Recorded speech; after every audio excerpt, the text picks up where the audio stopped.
that's biodynamic, there's a baseline requirement of using organic inputs to produce that product.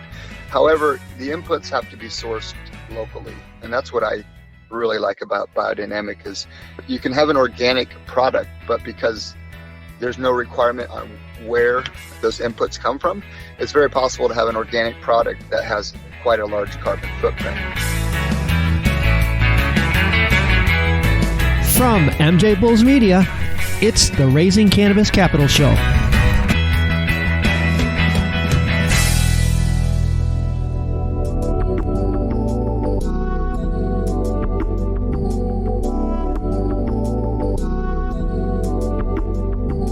Today in Raising Cannabis Capital, we are continuing this month's Cannabis Dispensary-Spotlight series with Erich Pearson, the founder and CEO of Sparc.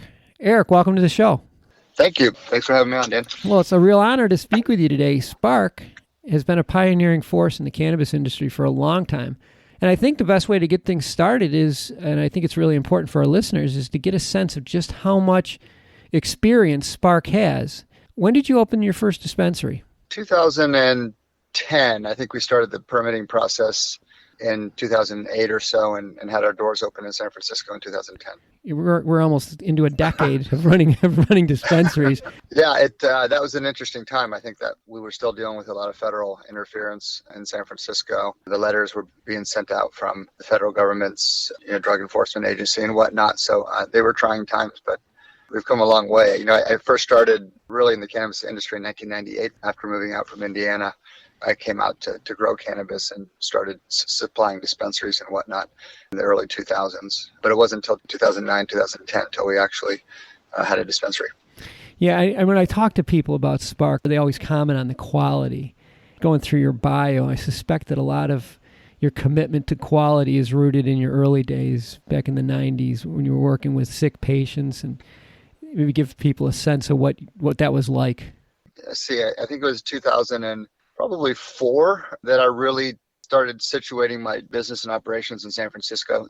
I came out to Sonoma County in Northern California in 98, quickly ran into law enforcement in Sonoma County and realized that San Francisco was a better place to cultivate cannabis. And so we started growing marijuana indoors in San Francisco and working politically there with elected officials who were quite a bit more welcoming than Sonoma County was at the time. And quickly, one of the organizations that I met in San Francisco was an AIDS hospice called My Tree AIDS Hospice. Mm-hmm. And they do a lot of respite care now because folks aren't dying from HIV-Aids like they were in the early 2000s. But we still distribute cannabis to that AIDS hospice today. In the early 2000s, I introduced cannabis to that hospice. Began working with the program director and the nursing staff and some of the doctors on staff, developed a free distribution program where we took cannabis there every 2 weeks. And we're still doing that today. I think that's one of the reasons why you have such a solid reputation within the industry is because of, all that early work that you did and the work that you continue to do. Your company is like many dispensary chain or operations, or you're really just a vertically integrated organization. I find it really interesting, the grow that you have in, I think it's in Sonoma County. You talk about biodynamic cultivation. Mm-hmm. Can you explain to our listeners what that entails? So biodynamic is a trademarked term owned by a company called Demeter. So it's a certification, essentially. It's multifaceted, but I think what really differentiates something that's grown biodynamically from something that's maybe just grown organically is it's not just a label that defines the product, but it's also a label that defines the process. The example I like to use is organic is a product. That is a label that's put on products that are grown a certain way with certain inputs. Organic's been watered down quite a bit. Doesn't mean quite as much as it used to be. With something that's biodynamic, there's a baseline requirement of using organic inputs to produce that product.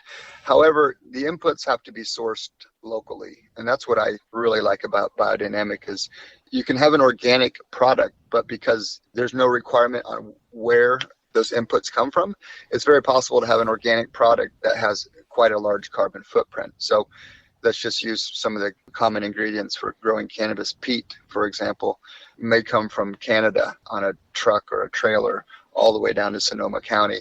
And that may be an organic input, but that has a large carbon footprint because it's coming from so far away. Cocoa fiber from Sri Lanka may come across the ocean, may be organic, but has a very large carbon footprint by the time it gets to you. So that's what I like about biodynamic, because you have to source those inputs locally. I want to take a short break to play you a preview of our next episode and to thank our sponsors. We have an operator's quota here in British Columbia of 8 stores, of which we'll fulfill in the next 2 months.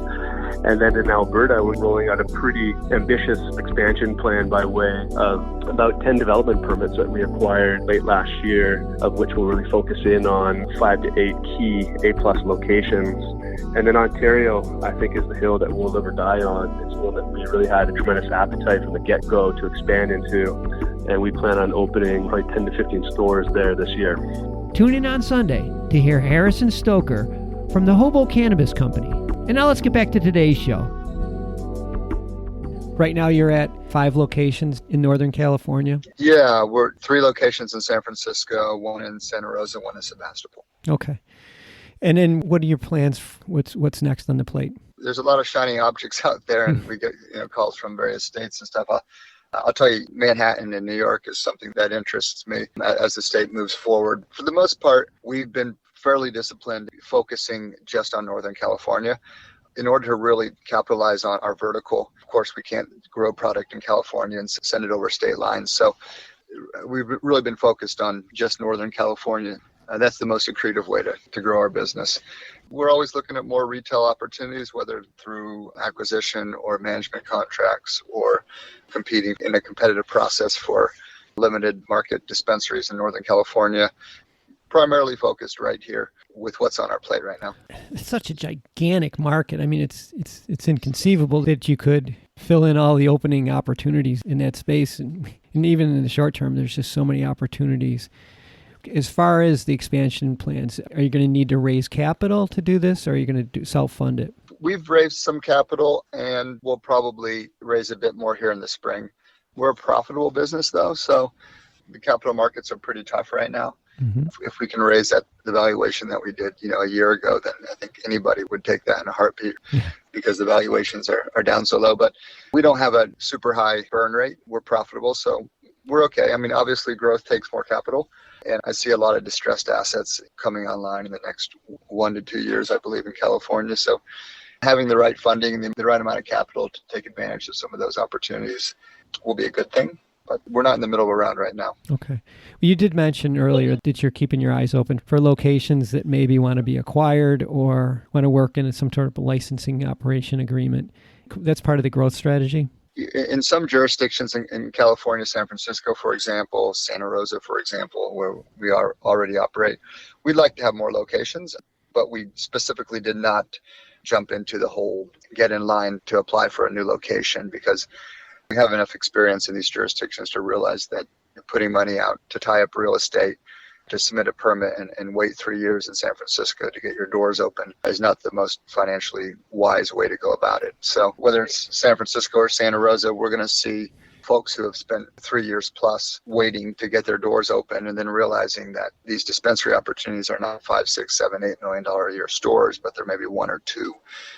Being able to take advantage of some of those distressed assets as they come online is a smarter way to go about that. Whether that's through purchasing those opportunities or just managing those opportunities for folks and organizations who didn't quite know what they were getting into when they submitted for a new permit. Those are the kind of opportunities we look to expand into. Well, especially with all your experience running dispensaries and knowing how to do it profitably, that will be very important as you move into this next phase. Well, we've been speaking with Erich from Sparc, and you can find all of their information in our show notes or on MJBulls.com. Erich, thanks for being on the show today. Awesome. I appreciate it. Appreciate the time.